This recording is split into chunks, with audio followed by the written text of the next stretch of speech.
तो आज का अपना टॉपिक है CO F office semi circular ring.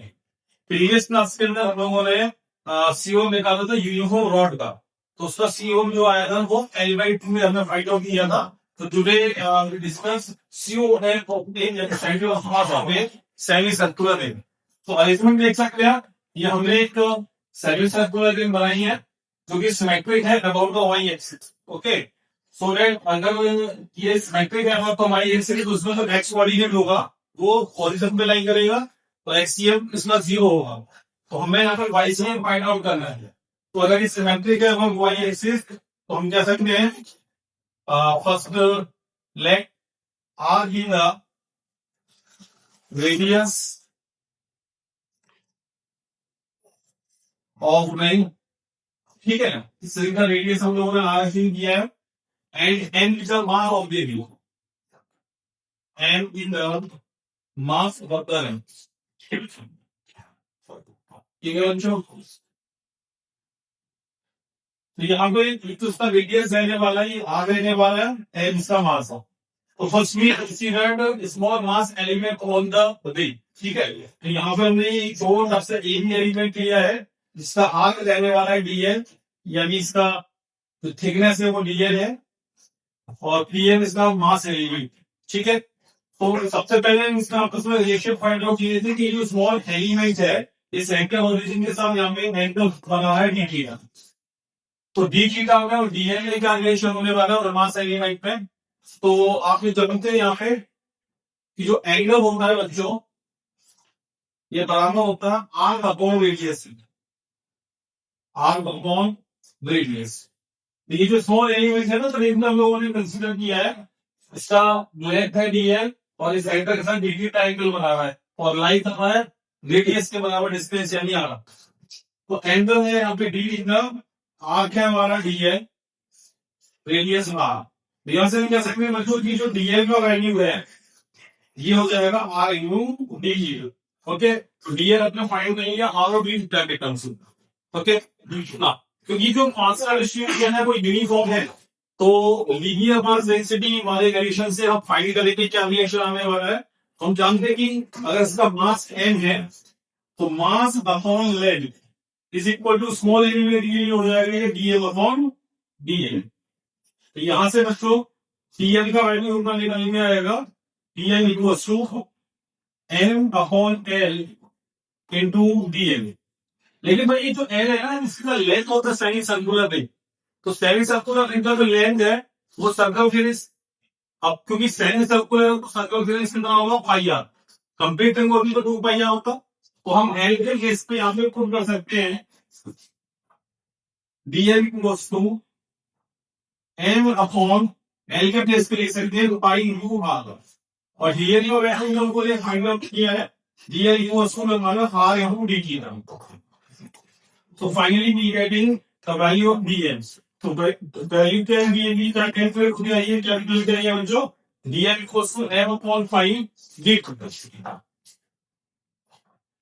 M equals to ये डीएल का दिया है हमको vector M upon 5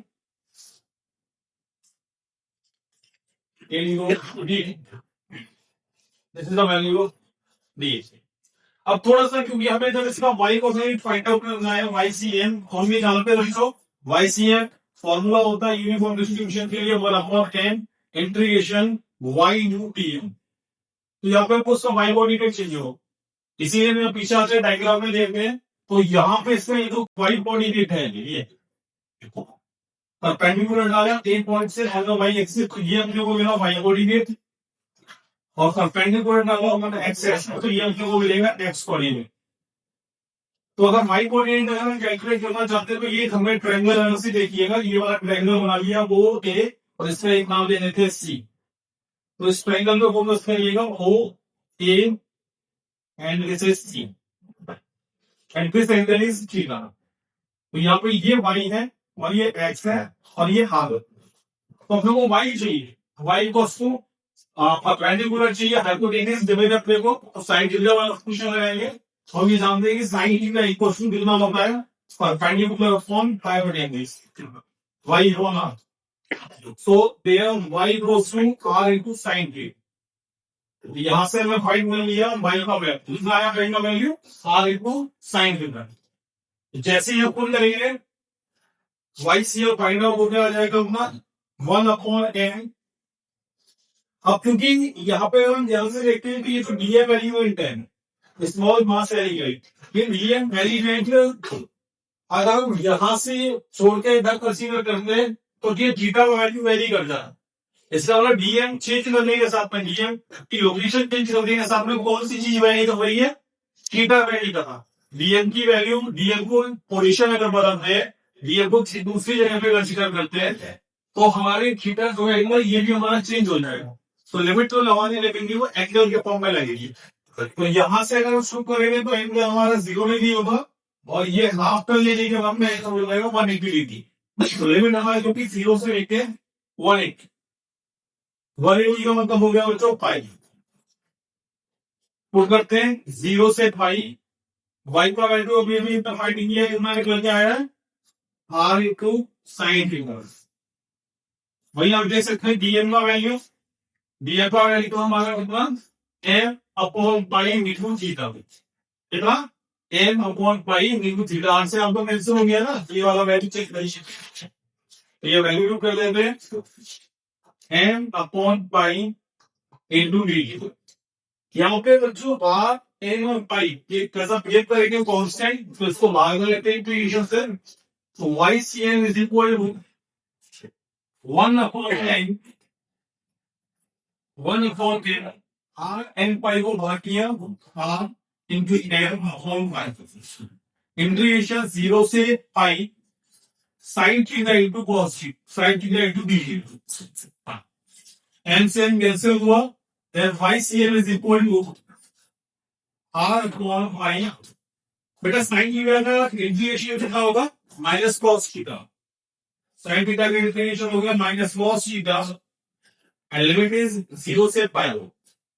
Now put the limits from the at place of variable।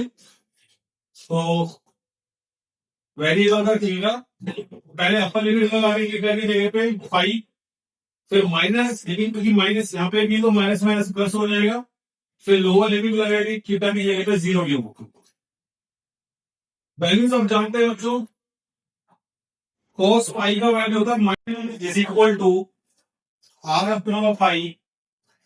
cos pi का वैल्यू होगा बेटा -1, उसके आगे माइनस साइन लगा हुआ है तो माइनस से माइनस +1 हो जाएगा, प्लस cos 0 का वैल्यू हो जाएगा 1 + 1 2। So finally we getting the YCM 2r upon pi.